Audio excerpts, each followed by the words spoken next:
दोस्तों, क्या होगा जब ब्रह्मांड का सबसे खतरनाक शिकारी खुद शिकार बन जाए? इंटरेस्टिंग सवाल है ना। 2025 में रिलीज हुई फिल्म प्रेडेटर बैडलैंड्स की कहानी महज एक एलियन की नहीं बल्कि एक ऐसे खूनी खेल की है जहां सर्वाइवल ही सब कुछ है। यहाँ एक बेटा है जिसे खुद को अल्टीमेट वॉरियर साबित करना है, लेकिन उसकी राह का सबसे बड़ा पत्थर कोई और नहीं, उसका अपना सगा बाप है। क्या ये युवा शिकारी इस खूनी खेल को जीत पाएगा या फिर अपने ही पिता के हाथों मारा जाएगा? इस रोंगटे खड़े कर देने वाले एक्शन और सस्पेंस का हर एक राज जानने के लिए वीडियो को आखिर तक देखना। फिल्म की शुरुआत में हमें याउचा प्राइम नाम के एक ग्रह को दिखाया जाता है जो स्पेस के सबसे खतरनाक शिकारियों का घर है। इस ग्रह का एक कानून था कि अगर तुम अपने से कमजोर को नहीं मारोगे तो वे तुम्हें मार देंगे। यहाँ हम डेक नाम के एक याउचा को देखते हैं जो अपने भाई का शिकार करने आया था ताकि अपने पिता को साबित कर सके कि वो कमजोर नहीं है। डेक एक गुफा में पहुंच गया, लेकिन उसका भाई क्वेई वहां उसका इंतजार कर रहा था। हर याउचा ताकतवर होता है और जरूरत पड़ने पर गायब हो सकता है। हालांकि डेक में अभी तक ये काबिलियत नहीं थी क्योंकि वो दूसरों से थोड़ा कमजोर था। उन दोनों के बीच एक खतरनाक लड़ाई हुई। अपनी कई कोशिशों के बावजूद डेक अपने भाई को हराने में कामयाब नहीं हो सका। आखिर में क्वेई ने डेक को अपने सामने घुटने टेकने का ऑर्डर दिया। जब डेक ने हथियार डालने से मना कर दिया तो क्वेई ने उसे एक गहरी खाई में फेंक दिया। क्वेई को लगा कि वो मर गया है और वो अपने भाई की मौत का दुख मनाने लगा, लेकिन अचानक डेक मौत को हराकर वापस आया और बोला, देखो मेरे भाई, मैं अभी भी जिंदा हूँ। क्वेई अब उससे और लड़ना नहीं चाहता था क्योंकि उसे लगा कि डेक अभी तैयार नहीं है, लेकिन अगर डेक याउचा प्राइम पर रुक जाता तो कोई ना कोई उसे जरूर मार देता। इसलिए उसने डेक को कहीं दूर चले जाने को कहा। क्वेई ने कहा, कबीले में अपनी जगह बनाने के लिए तुम्हें अपने से ज्यादा ताकतवर किसी को मारना होगा और उसका सिर घर वापस लाना होगा। अगर तुम ऐसा नहीं कर सकते तो कभी भी वापस मत आना। फिर उसने डेक को कुछ ऐसे ग्रह दिखाए जहाँ वो शिकार कर सकता था। शर्त ये थी कि वो वहाँ के सबसे ताकतवर जीव को मार डाले, तभी वो घर वापस आ सकता है। डेक ने जीना नाम का एक ग्रह चुना, लेकिन क्वेई ने उसे अपनी पसंद बदलने की सलाह दी क्योंकि उस जगह को डेथ प्लैनेट कहा जाता था। वहाँ का सबसे ताकतवर जीव कैलिस्क है जिसे आज तक कोई नहीं मार पाया है। यहाँ तक कि उनके पिता भी कैलिस्क से डरते थे। लेकिन डेक ने कहा, तो फिर यही मेरा शिकार है। मेरे पिता मुझे कमजोर समझते हैं, उन्हें गलत साबित करने के लिए मुझे सबसे ताकतवर को ही मारना होगा। क्वेई डेक को वहाँ भेजने ही वाला था कि उसने एक स्पेसशिप को आते देखा। जहाज से उसका पिता न्योर, तो अपने कबीले का सबसे बेरहम शिकारी था, निकल कर बाहर आया। डेक ने उनका गर्मजोशी से स्वागत किया और अपने पिता के सम्मान में अपना खून भी बहाया, लेकिन न्योर उसे जिंदा देखकर खुश नहीं था। उसने क्वेई से पूछा कि उसने अभी तक अपना मिशन पूरा क्यों नहीं किया है। क्वेई ने डेक का साथ देते हुए कहा, डेक कमजोर नहीं है, उसे शिकार करने का एक मौका मिलना चाहिए। लेकिन न्योर डेक को अपने कबीले में कमजोर मानता था और कमजोर को मारना याउचा कोड है। जब उसे पता चला कि डेक कैलिस्क का शिकार करने वाला है तो वो डेक की बेवकूफी पर हैरान रह गया। उसने क्वेई से कहा, तुम्हें उसे सोते हुए ही मार देना चाहिए था। अपने पिता की ये बातें सुनकर डेक का दिल टूट गया। न्योर ने डेक को एक डिवाइस का इस्तेमाल कर पकड़ लिया और क्वेई को उसे मारने का ऑर्डर दिया। क्वेई ने उसे खत्म करने के लिए अपनी तलवार निकाली, लेकिन वो जानता था कि उसके पिता गलत थे, इसलिए उसने अपने भाई को नहीं मारा और उसे स्पेसशिप में फेंक दिया। ये देखकर न्योर को गुस्सा आ गया। उसने क्वी पर ब्लास्टर से फायर किया और फिर वो इनविजिबल हो गया और क्वी पर जानलेवा हमले किए जा रहा था, जिससे क्वी बुरी तरह घायल हो गया। न्योर ने कहा, कमजोर का साथ देना भी कमजोरी है। फिर उसने अपनी तलवार से डेक की आंखों के सामने क्वी का हाथ काट दिया और तलवार उसकी पीठ पर घोंप दी, जिससे वो बेरहमी से मारा गया। लेकिन अपनी आखिरी सांस लेने से पहले क्वी ने स्पेसशिप को एक्टिवेट कर दिया, जिससे डेक को स्पेसशिप कहीं दूर उड़ा कर ले गया जहां कोई उसे ढूंढ नहीं सकता था। जब डेक को होश आया तो उसने देखा कि उसका स्पेसशिप क्रैश होने वाला है। जमीन पर क्रैश होने से पहले डेक ने जल्दी से एक रेस्क्यू कैप्सूल पकड़ा और शिप से अलग हो गया। इसी बीच एक बड़े डायनासोर जैसे पक्षी ने उसके कैप्सूल पर हमला किया, जिससे उसका बैलेंस बिगड़ गया और वो एक जंगल में जा गिरा। उस दौरान उसने बहुत कुछ झेला था, लेकिन वो अभी भी अपने भाई की मौत से उभर नहीं पाया था। डेक को एहसास हुआ कि वो डेथ प्लैनेट पर है, वही प्लैनेट जिसे उसने शिकार करने के लिए चुना था। वो अपने भाई से किया वादा निभाना चाहता था ताकि उसकी कुर्बानी बेकार न जाए। उसने अपने सारे हथियार निकाल लिए और कैलिस्क को मारने की तैयारी की। अचानक उसे एक आवाज सुनाई दी और जब डेक मुड़ा तो उसने देखा कि एक जिंदा बेल ने उसके सारे हथियार चुरा लिए थे। डेक को खतरा महसूस हुआ और उसने खुद को संभाला, लेकिन इससे पहले कि वो कुछ कर पाता, बेलों ने उससे एक और हथियार छीन लिया। आखिर में उसे निहत्था करके बेलों ने उस पर हमला कर दिया। डेक के पास अभी भी एक तलवार थी, जिससे उसने खुद को बचाने की कोशिश की। उन हमलावर बेलों की तादाद इतनी ज्यादा थी कि डेक के लिए अकेले उनका सामना करना मुश्किल था। डेक अपनी जान बचाने के लिए भागा। जैसे ही वो कूदकर जंगल के आखिर में पहुंचा, हमला बंद हो गया। लेकिन अब डेक को बहुत सावधानी से चलना था। उसने अपने रास्ते पर आगे बढ़ते हुए एक पत्ते को देखा और पाया कि वो जहरीला है। फिर उसने अपने घाव पर मरहम लगाया। वहाँ उसे एक कीड़ा दिखा जिसको उसने खाने का सोचा, लेकिन जैसे ही डेक ने उसे छुआ, उसका रंग बदल गया। उसने जल्दी से उसे दूर फेंक दिया तो पता चला कि वो एक नेचुरल बम था। फिर वो एक खुले मैदान के पास आया जहाँ उसे हर जगह जानवरों की हड्डियां बिखरी हुई मिली। उसने नुकीले कांटों वाला एक पौधा देखा। वो जितना पास गया कांटे उतने ही फैलते गए जैसे वे उसे चेतावनी दे रहे हों। डेक उनसे बचकर आगे बढ़ रहा था जब उसने एक आवाज सुनी। उसे लगा कि कुछ गड़बड़ है, लेकिन करीब से देखने पर उसे एक लड़की दिखाई दी। उसने डेक से बात करने के लिए जल्दी से अपने सिस्टम में याउचा भाषा अपलोड कर दी। उसने कहा, मेरा नाम थिया है और मुझे वेलैंड कॉर्पोरेशन ने बनाया है। लेकिन इससे पहले कि वो कुछ और कह पाती, एक बहुत बड़ा शिकारी पक्षी डेक पर आसमान से पत्थर फेंकने लगा। थिया ने उसे बताया कि जब कोई इन जहरीले पौधों के जहर से सुन्न हो जाता है और हिल नहीं पाता तो वो उसे नीचे आकर खा जाता है। थिया ने कहा, मैं तुम्हारी मदद कर सकती हूँ, लेकिन मैं थोड़ी लाचार हूँ। लेकिन डेक उसकी मदद नहीं करना चाहता था। इस बीच पक्षी ने उस पर फिर से पत्थर फेंका। डेक भागने की कोशिश करता है, लेकिन इस बार वो जहरीले कांटों से बच नहीं पाता। जहर तुरंत असर करता है, जिससे डेक का शरीर पैरालाइज होने लगता है। उसे पता था कि उसे पक्षी को अपने बेहोश होने से पहले मारना होगा, वरना वो उसे खा जाएगा। डेक उस पर ब्लेड से निशाना साधता है, लेकिन बदकिस्मती से वो चूक जाता है। उसका ब्लेड थिया से बस कुछ ही फीट दूर गिरता है, लेकिन थिया का हाथ ब्लेड तक नहीं पहुंच पाता। इस बीच पक्षी डेक का शिकार करने के लिए हवा में गोता लगाता है, लेकिन इससे पहले कि वो उसे मार पाता, थिया उस पर हमला करके उसे मार देती है। थिया जहर का असर कम करने के लिए डेक को एक दवा देती है। डेक उसे उठाता है और देखता है कि उसके शरीर का निचला हिस्सा गायब है। थिया उससे कहती है, मैं एक आर्टिफिशियल रोबोट हूँ जिसे वेलैंड कॉर्पोरेशन ने रिसर्च के मकसद से यहाँ भेजा है, लेकिन इस ग्रह के जीवों ने मुझे इस हालत में पहुंचा दिया है। उसकी बकवास से थककर डेक उसे एक तरफ फेंक देता है और आगे बढ़ जाता है, लेकिन थिया को उसकी जरूरत है और वो उससे रुकने की गुजारिश करती है। उसने कहा, मुझे पता है कि याउचा प्लैनेट पर सबसे ताकतवर जीवों का शिकार करते हैं और तुम कैलिस्क को ढूंढ रहे हो, लेकिन तुमसे पहले कई याउचा ने कैलिस्क का शिकार करने की कोशिश की है और उनमें से कोई भी जिंदा नहीं बचा। अगर तुम मुझे अपने साथ ले जाओगे तो मैं तुम्हें उसकी गुफा में ले जाऊंगी और तुम कैलिस्क को मारने वाले पहले योद्धा बन सकते हो। डेक को उसे एक टूल की तरह इस्तेमाल करने में कोई दिक्कत नहीं थी, इसलिए वो उसे अपने हाथ में लेकर चलता रहा। फिर वे एक गुफा के पास से गुजरे जहाँ तेज कांटों वाले केंचुए रहते थे। डेक ने उन्हें खतरा समझा, लेकिन थिया ने समझाया कि वे खतरा नहीं थे, वे बस भूखे थे। डेक को उसे उठाने में मुश्किल हो रही थी, इसलिए उसने कुछ बेलें तोड़ी, उनसे एक रस्सी बनाई और थिया के शरीर को अपनी पीठ से कस कर बांध लिया। यात्रा के दौरान रात हो गई, इसलिए उन्होंने कुछ देर रुकने का फैसला किया, क्योंकि उन्हें नहीं पता कि अंधेरे में कौन सा मॉन्स्टर छिपा हो। डेक पूछता है, तुम यहाँ कब से हो? थिया उसे बताती है, वे 2 साल पहले इस प्लैनेट पर आए थे। उनकी टीम का मिशन प्लैनेट के जीवों को समझना और उनकी स्टडी करना था। डेक ने जाना कि एक और आर्टिफिशियल रोबोट है जो थिया का क्लोन है। उन्हें एक साथ काम करने के लिए डिजाइन किया गया था। हालांकि थिया अपना ज्यादातर समय लैब में बिताती थी, जबकि टेसा का मिशन प्लैनेट को समझना और उसकी सतह पर डेटा इकट्ठा करना था। एक दिन टेसा उसे बाहर ले गई। जब वे प्लैनेट एक्सप्लोर कर रहे थे तो कैलिस्क ने उन पर हमला कर दिया और थिया के चीथड़े उड़ा दिए। थिया अपनी कहानी सुनाते हुए बहुत इमोशनल हो गई, लेकिन डेक को उसकी बड़बड़ाहट बोरिंग लगी और वो सुनते सुनते सो गया। थिया को लगा कि टेसा मर चुकी है, लेकिन वो मरी नहीं थी। अगले सीन में हम टेसा को बुरी तरह घायल देखते हैं। उसे एक रिपेयर पोर्ट में रखा गया है, जहां कुछ एंड्रॉइड रोबोट उसका डेटा प्रोसेस करते हुए नजर आते हैं। कॉर्पोरेशन को पता चलता है कि टेसा ने अपना मिशन पूरा नहीं किया है। फिर टेसा को ठीक किया जाता है ताकि उसे मिशन पर वापस भेजा जा सके, जिसे वो पूरा नहीं कर पाई थी। उसे बताया जाता है कि कॉर्पोरेशन उससे नाराज है। अगर वो फिर से फेल हो गई तो उसे डिसेबल कर दिया जाएगा। इस बीच हम थिया और डेक को कैलिस्क की गुफा की ओर जाते हुए देखते हैं। रास्ते में उन्हें खेत में चरते हुए एक गैंडे जैसा जानवर दिखता है। थिया डेक को बताती है कि ये कैलिस्क का खाना है। डेक उसे मारने के बारे में सोचता है, लेकिन जैसे ही वो आगे बढ़ता है उसे खुद चोट लग जाती है, क्योंकि जिस घास पर गैंडा खड़ा है वो नुकीली है और ब्लेड से बनी है। वो उसे मारने का तरीका सोच ही रहा होता है कि तभी उन्हें एक बंदर जैसा जीव बड़ी बड़ी हैरानी भरी आंखों से उन्हें घूरता हुआ दिखाई देता है। गैंडे को लगता है कि वे शिकारी हैं और वो डर के मारे भाग जाता है, लेकिन डेक हार नहीं मानता और पेड़ों के बीच से चुपके से निकल जाता है। आखिर में डेक उसकी पीठ पर चढ़ जाता है, लेकिन इससे पहले कि वो उसे मार पाता, गैंडा उसे पेड़ पर दे मारता है। छोटा बंदर उन्हें देखकर मजे ले रहा होता है। डेक पहले उसे मारने का फैसला करता है। जब वे लड़ते हैं तो डेक देखता है कि गैंडा तेजी से आ रहा है। इससे पहले कि वो उसे अपने पैरों तले कुचल पाता, डेक अपनी तलवार से उसके 2 टुकड़े कर देता है। वो अपनी जीत का उत्सव मना रहा होता है, तभी झाड़ियों में छिपा एक बड़ा भयानक कीड़ा उन्हें पकड़ लेता है। वो उन दोनों को निगलने ही वाला होता है कि बंदर उसके मुंह में घुस जाता है और अपनी ताकतवर ढाल से उसके दांत तोड़ देता है। उनकी जान तो बच जाती है, लेकिन कीड़ा अब बेचारे बंदर का शिकार करने वाला होता है। वो उसे निगलने ही वाला था कि डेक ने उस बेचारे जीव की मदद करने का फैसला किया, क्योंकि उसने उसकी जान बचाई थी। डेक अपनी तलवार से उस कीड़े पर कई जानलेवा हमले करता है और आखिरकार उस कीड़े को जान से मार डालता है। इस बीच हम टेसा को देखते हैं, जो डेक के रेस्क्यू कैप्सूल तक पहुंच गई है। बेलो ने उस पर भी हमला किया, लेकिन उसके पास एडवांस्ड हथियार होने की वजह से टेसा टेसा और उसकी टीम ने उनको आसानी से हरा दिया। जल्द ही रात हो गई और डेक अपना शिकार पकाकर खा रहा था। उसने थिया को भी कुछ खाना दिया, पर उसने मना कर दिया क्योंकि उसे खाना खाने की जरूरत नहीं पड़ती। फिर उसने उस बंदर को भी कुछ खाना दिया जो उनका पीछा कर रहा था। बंदर खाना खाकर खुश हुआ और उसने डेक पर थूक दिया, जिससे उसे गुस्सा आ गया। डेक को लगा कि वो जानबूझकर उसका मजाक उड़ा रहा है, लेकिन थिया ने समझाया कि थूकना परिवार में शामिल करने की निशानी है। उस पर थूककर उसने डेक को अपने परिवार का हिस्सा बना लिया था। इसके बाद डेक सोने के लिए फर्श साफ करने लगा और बंदर ने भी उसकी तरह सफाई करना शुरू कर दिया। इस तरह उसने डेक की पूरी तरह नकल की, जैसे वो उससे सब कुछ सीख रहा हो। थिया और बंदर अच्छे दोस्त बन गए और उसने बंदर के लिए एक नाम भी सोच लिया, बडी। इस बीच हम टेसा को देखते हैं, जिसे डेक का टूटा हुआ स्पेसशिप मिल गया है। टेसा शिप के अंदर जाती है, जहां उसे याउचा सभ्यता के एडवांस्ड हथियार मिलते हैं जो कैलिस्क को पकड़ने में बहुत काम आ सकते हैं। अगली सुबह डेक ने बिना टाइम बर्बाद किए अपना सफर जारी रखा, लेकिन वो बडी को अपने साथ नहीं ले जाना चाहता था। थिया ने कहा, हम उसे नहीं छोड़ सकते, उसने हमारी जान बचाई है। लेकिन अब वो डेक के किसी काम का नहीं था, इसलिए उसने बडी को वहीं छोड़ दिया और अपने रास्ते चला गया।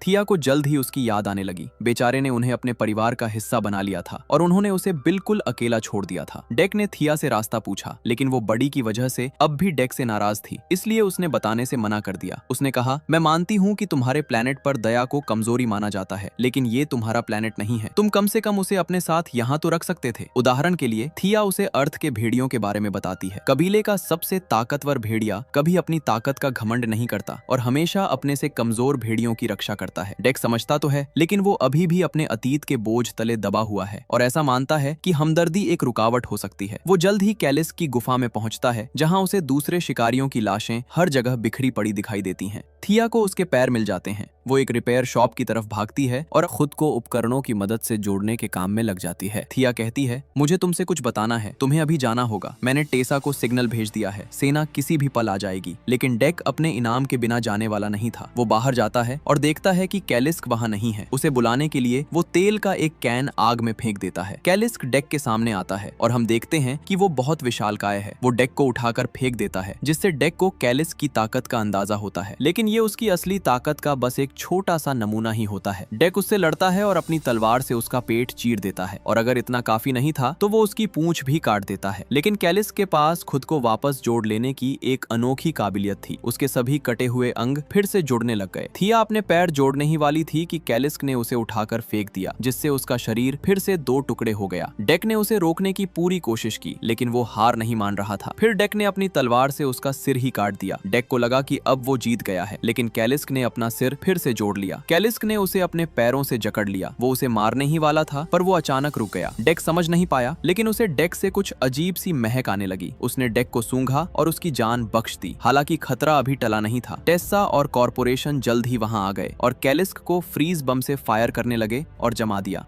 डेक भी बम के असर से जम गया था और जब उसे होश आया तो उसने खुद को टेसा की रिसर्च लैब में पाया। उसने थिया से उसे छोड़ने के लिए कहा, लेकिन उसे जल्दी ही एहसास हो गया कि वो थिया नहीं है। टेसा ने उसकी अच्छी तरह से जांच की और उसे बताया कि अब से वो वेलैंड कॉर्पोरेशन की जागीर है। इस बीच उसने थिया को होश में लाया और जैसे ही उसे होश आया, टेसा को देखकर वो इमोशनल हो गई। लेकिन फिर उसने डेक को देखा, जिसे टेसा ने पकड़ लिया था। उसने एक मशीन चालू की जो डेक के दिमाग को अंदर से बाहर तक स्कैन करने लगी, लेकिन ये स्कैन टॉर्चर से कम नहीं था। जब थिया ने उसे दर्द में देखा तो थिया ने टेसा से रुकने की रिक्वेस्ट की। जब उसने मना किया तो थिया ने खुद ही मशीन बंद कर दी। थिया ने उसे समझाने की कोशिश की और बताया कि ये याउचा अलग था, इसने उसकी जान बचाई थी। लेकिन टेसा ने उसे उनका मकसद याद दिलाया। वे यहाँ रिसर्च करने आए थे। लेकिन थिया ने कहा, हमें ऐसा करने की जरूरत नहीं है, हमें वो बनने की जरूरत नहीं है जो वे हमें बनाना चाहते हैं। फिर टेसा को एहसास हुआ कि थिया करप्ट हो गई है। उसने कहा, मैं तुम्हें बचाने यहाँ नहीं आई हूँ, मैं अपना मिशन पूरा करने आई हूँ। उसकी बातें सुनकर थिया को यकीन नहीं हुआ कि ये वही टेसा है जिसे वो अपनी बहन मानती थी। अपने रिफॉर्म के बाद वो अब पहले जैसी नहीं रही। उसने अपनी हमदर्दी पूरी तरह खो दी थी। टेसा ने गार्ड्स को उसे तोड़कर बक्से में बंद करने का ऑर्डर दिया और चली गई। तभी एक गार्ड आया और उसने देखा कि थिया याउचा से उनकी भाषा में बात कर रही है। उसने एक डिवाइस ली और उसे ध्यान से देखने लगा। डेक ने थिया से कहा कि वो उसे बताए कि ये एक मैप है और उसने ऐसा ही किया। जैसे ही गार्ड ने एक बटन दबाया, एक धमाका हुआ। इससे पहले कि गार्ड्स उसे पकड़ पाते, थिया ने जल्दी से हैच खोला और डेक भाग निकलने में कामयाब हो गया। भागते समय वो कई फीट नीचे एक झरने में गिर गया। उन्हें लगा कि वो मर गया है और उन्होंने उसे ढूंढने की कोशिश भी नहीं की। लेकिन अगले सीन में हम देखते हैं कि डेक उस ऊंचाई से गिरने के बाद भी बच गया। वो बुरी तरह घायल हो गया था, लेकिन किसी तरह अपने शिप पर वापस आ गया। उसे बहुत शर्म आ रही थी कि वो अपने भाई की उम्मीदों पर खरा नहीं उतरा। उसने शिप स्टार्ट किया और जाने का सोचा, लेकिन फिर उसे थिया की कहीं एक बात याद आई जो उसने भेड़िए के बारे में कही थी। डेक को उसके भाई का एक हेलमेट मिला जिसने उसे हिम्मत दी। डेक जानता था कि क्या करना है। टेसा ने उसके सारे हथियार ले लिए थे, इसलिए उसने इस प्लेनेट का इस्तेमाल उनके खिलाफ करने का फैसला किया। डेक खेत में गया और उसने बहुत सारी ब्लेड वाली घास इकट्ठी की। उसने एक एक्सप्लोसिव कीड़ा पकड़ा और उसे एक पत्ते के अंदर रख दिया जो ग्रेनेड का काम करता। उसने जिस विशालकाय एलियन का शिकार किया था उसके दांतों से एक तेज खंजर बनाया। उसने उस पैरालाइज करने वाले पौधे और केचुओं को अपना हथियार बना लिया। उसे नहीं पता था कि कैलिस्क कहाँ है, इसलिए सुराग ढूंढते हुए डेक उस गुफा में गया जहां उनकी आखिरी लड़ाई हुई थी। लेकिन बदकिस्मती से उसे वहां कोई नहीं मिला। जब वो जा रहा था तो उसने बडी को देखा जो उन्हें ढूंढता हुआ आया था। डेक ने देखा कि बडी बहुत परेशान लग रहा था और फिर उसने कैलिस्क के पैरों के निशान देखे जहां बडी खड़ा होकर रो रहा था। डेक को तुरंत एहसास हुआ कि जिस बंदर को वो लंबे समय से बेकार जानवर समझ रहा था वो असल में कैलिस्क का बच्चा है। डेक ने उस पर थूका और उसने बडी पर अपनी छाप छोड़ दी। फिर वहां उन्होंने मलबे के नीचे दबे थिया के पैर देखे। डेक ने उन्हें बाहर निकाला और पैर उन्हें टेसा के बेस की ओर ले जाने लगे। वहां उन्होंने थिया को देखा जिसकी बॉडी को वे ठिकाने लगाने वाले थे। एक गार्ड उस पर नजर रख रहा था, लेकिन डेक ने उस पर एसिड फेंक दिया जिससे गार्ड की एंड्रॉइड बॉडी पिघल गई। जैसे ही रास्ता साफ हुआ थिया के पैर उसकी बॉडी के पास जाने लगे और जिसने भी उसे रोकने की कोशिश की डेक ने एक एक करके उन सारे गार्ड को मार डाला। बडी ने भी इस काम में उसकी मदद की। फिर डेक एक ग्रीन हाउस के पास पहुंचता है जहां उसे कई गार्ड्स देख लेते हैं। दूसरी तरफ टेसा कैलिस्क के साथ अर्थ जाने की तैयारी कर रही थी। उसकी हाई कमांड जिसे वो मदर कहकर बुलाती है टेसा से याउचा के बारे में पूछती है तो टेसा झूठ बोल देती है कि वो मर चुका है,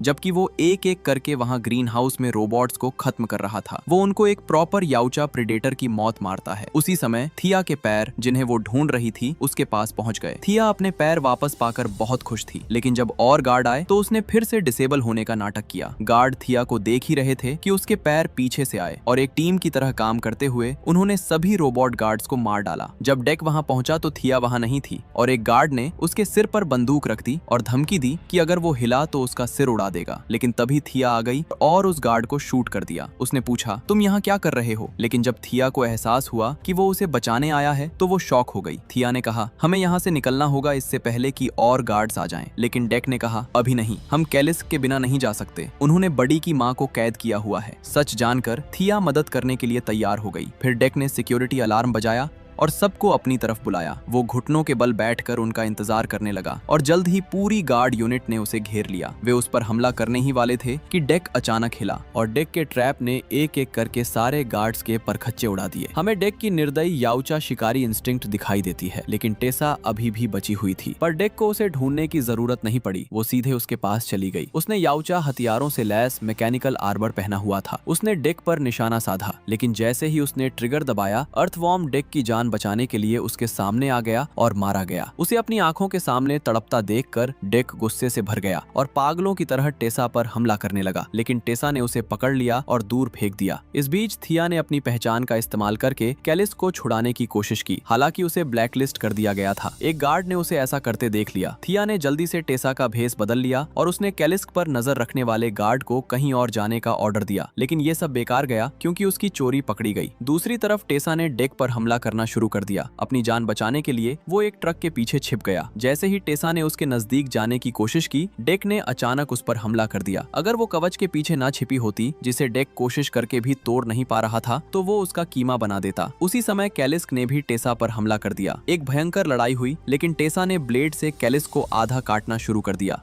कैलिस्क ने तो हार मान ली, लेकिन डेक ने आखिरकार रोबोटिक सूट के तार काट दिए, जिससे ब्लेड बेकार हो गए। बिना किसी हिचकिचाहट के टेसा ने कैलिस्क पर एक और फ्रीज बम फेंका ताकि वो जम जाए, पर इस बार डेक ने बम को मोड़ दिया जो टेसा के रोबोटिक सूट पर लगा। फिर कैलिस्क ने उसका हाथ तोड़ दिया और उसे एक तरफ फेंक दिया। टेसा ने उस पर लेजर बीम का निशाना साधा, लेकिन कैलिस्क ने उसका मैकेनिकल सूट फाड़कर उसे कच्चा निगल लिया। बडी पहली बार अपनी माँ से मिला और कैलिस्क अपने बहुत पहले खोए हुए बच्चे को वापस पाकर बहुत खुश थी। ये एक हैप्पी एंडिंग जैसा लग रहा था, लेकिन अफसोस ऐसा नहीं था। अचानक कैलिस्ट को बहुत तेज दर्द हुआ और उसके मुंह से ठंडी भाप निकलने लगी। इससे पहले कि वो समझ पाती कि हो क्या रहा है, कैलिस्ट का पूरा शरीर फ्रीज हो गया। उसके बाद एक जोरदार धमाका हुआ जिससे वो हजारों टुकड़ों में बिखर गई। बडी ने नोटिस किया कि उसका शरीर खुद को ठीक नहीं कर पा रहा है और उसे एहसास हुआ कि उसकी माँ की मौत हो चुकी है। फिर हम टेसा को देखते हैं जो अभी भी जिंदा थी। वो थिया से अब नफरत करने लगी थी क्योंकि उसकी बहन ने उसे धोखा दिया था। टेसा ने थिया को मारने के लिए उस पर लेजर बीम का निशाना लगाया, लेकिन इससे पहले कि वो ऐसा कर पाती, डेक ने उसकी गर्दन में रॉड घोंप दी जिससे उसकी मौत हो गई। बडी को टेसा पर बहुत गुस्सा आता है, लेकिन डेक ने समझाया कि वो मारी गई है। इसके बाद डेक अपने प्लेनेट पर लौट आया जहाँ उसके पिता को लगा कि वो बदला लेने आया है, लेकिन डेक ने टेसा का सिर उन पर फेंक दिया, ये कहते हुए कि उसने अपना शिकार खत्म कर लिया है और उसे अपना इनविजिबिलिटी डिवाइस चाहिए। वो टेक्नोलॉजी सबसे बड़े योद्धा को ही मिलती थी, लेकिन उसके पिता अब भी उसे कायर और गद्दार मानते थे जिसने अपने कबीले को बदनाम किया था। इसलिए उन्होंने उसे इनविजिबिलिटी डिवाइस देने से मना कर दिया और उसे मार डालना चाहा। उन्होंने पहरा देने वाले अपने आदमियों को डेक को मारने का ऑर्डर दिया। जैसे ही गार्ड्स डेक को मारने वाले थे, डेक ने फुर्ती दिखाते हुए उन्हें तुरंत मार डाला और न्योर को लड़ाई के लिए ललकारा। एक भयानक लड़ाई हुई जहां न्योर ने कोई रहम नहीं दिखाया, लेकिन इस बार डेक पीछे हटने वाला नहीं था। उसने घमासान लड़ाई की और न्योर को बुरी तरह घायल कर दिया। डेक की लड़ने की ताकत देखकर न्योर गायब हो जाता है, लेकिन डेक तैयार था।